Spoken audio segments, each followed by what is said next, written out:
তো দেখো আমি ভিডিও শুরু করি প্রত্যেকদিন তুলসী গাছে জল দেওয়া। তোমাদের কেমন লাগে অবশ্যই কিন্তু কমেন্টে জানাবে। আমরা হিন্দু ঘরের মেয়েরা তো তুলসী গাছে জল আমরা প্রত্যেক দিনই দিয়ে থাকি স্নান করে। তো এটা দিতে আমাদের বেশ ভালোই লাগে, আর ঠাকুরের পুজো করতেও আমাদের বেশ ভালোই লাগে। তো তুলসী মন্দির সবারই বাড়িতে কম বেশি আছে। কে কে এমন জল দাও ধূপ দাও আমাকে কিন্তু অবশ্যই কমেন্টে জানাবে। আর যাদের বাড়িতে তো শাশুড়ি মা আছে বা বড়রা আছে তারাও হয়তো দাও, বা যে মানে যে কেউ দিলেই হচ্ছে। তো আমার তুলসী মন্দিরে তুলসী গাছটাও খুব সুন্দর, এখানে বেশ টবের মতো ঝাড়, বেশ দেখতে বেশ সুন্দর লাগে বলো। আর দুদিন টানা বৃষ্টি হয়েছে, এত বৃষ্টি হয়েছে যে বলার কিছু নেই। তো আজকে ঠিকঠাক রোদ দিয়েছে, তো বাসি কুচি যা ছিল এখানে কেচে কুচে মেলে দিয়েছি। তো নিচেও মেলা যায়, তো নিচে ভালো করে শুকায় না, ছাদে বেশ সুন্দর শুকিয়ে যায়।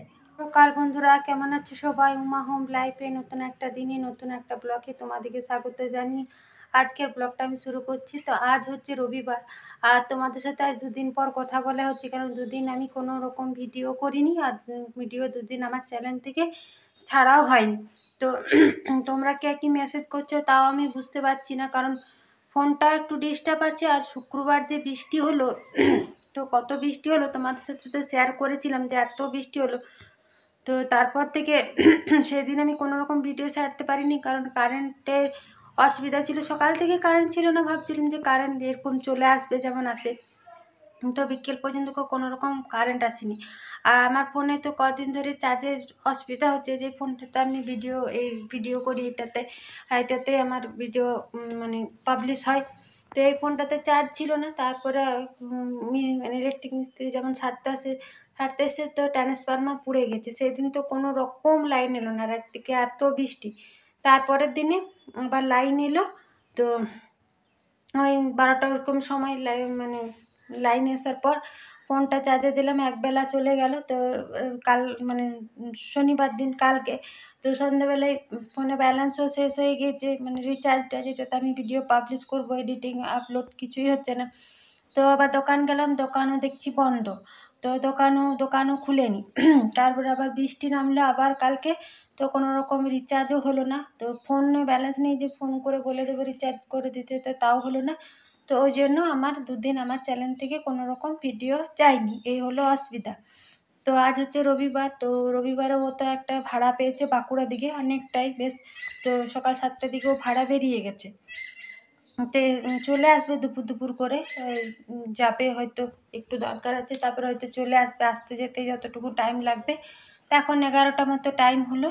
তো স্নান হয়ে গেছে, ছোটো মেয়েটাকেও একবারই স্নান করিয়ে দিয়েছি, মুড়িও একবারই খাইয়ে দিয়েছি দুটোকে। পড়াটা নিজে নিজে স্নান করে নিল, একটু ওর বান্ধবীর বাড়ি পাশেই গেল।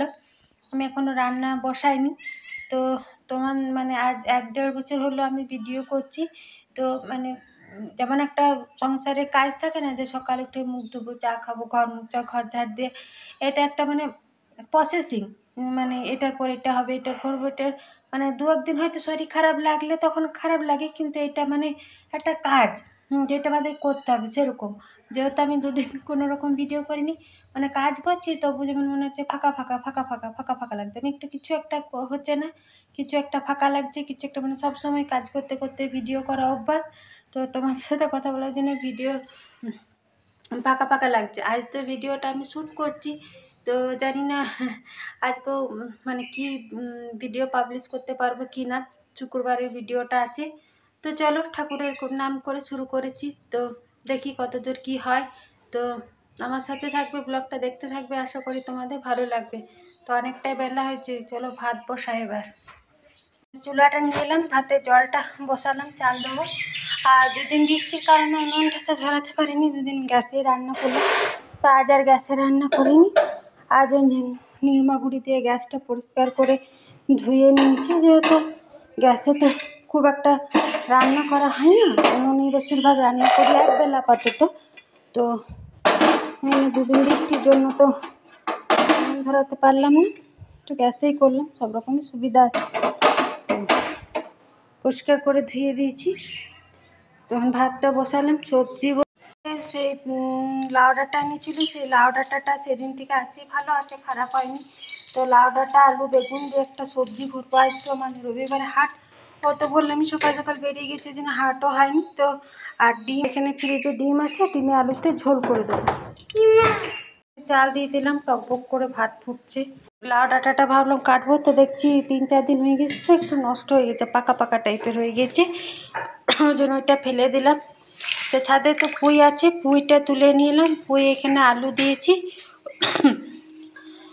তো তো এখানে পুঁই তুলে নিলাম, ছাদে তো পুঁই আছে। ওর বাবা পুঁই পোস্ত খেতে খুব ভালোবাসে, তো ওর জন্য একটু পুঁই পোস্ত করে দেবো। আর এখানে বেশি করে পেঁয়াজ কেটে রেখেছি, এটা একটু পেঁয়াজ পোস্ত করে দেবো, কারণ মেয়ে দুটোই খেতে ভালোবাসে। আর এখানে একটু আদা রসুন কেটে রেখেছি। আর এখানে ডিম, তাহলে ডিমে আলুতে ঝোল, পেঁয়াজ পোস্ত, তারপরে পুঁই পোস্ত, আর ভাতে আলু দিয়ে আছে, আলু মাখা। আর একটা নারকেলকে দিয়েছিল, তোমার সাথে শেয়ার করেছি, নারকেলটা ছিলে তো নারকেলটা কালকে আমি কুড়ে তো নাড়ু বানিয়ে দিয়েছি। তো কালকে 2-1 নাড়ু খাওয়া হয়েছে, অনেকগুলোই হয়েছে। আর এগুলো আছে, তোমার সাথে একটু শেয়ার করলাম। তো পুজোর আগে আমার নাড়ু হয়ে গেল। দিন থাকবে না, এই 2-3 দিন থাকবে, খাওয়া হয়ে যাবে।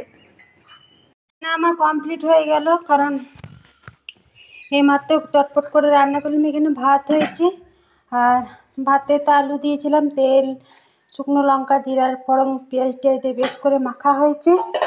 আর এখানে হয়েছে একটু পুঁই পোস্ত, অনেকগুলো রান্না হয়ে গেল। এখানে ডিমের ঝোল, আর এখানে পেঁয়াজ পোস্ত।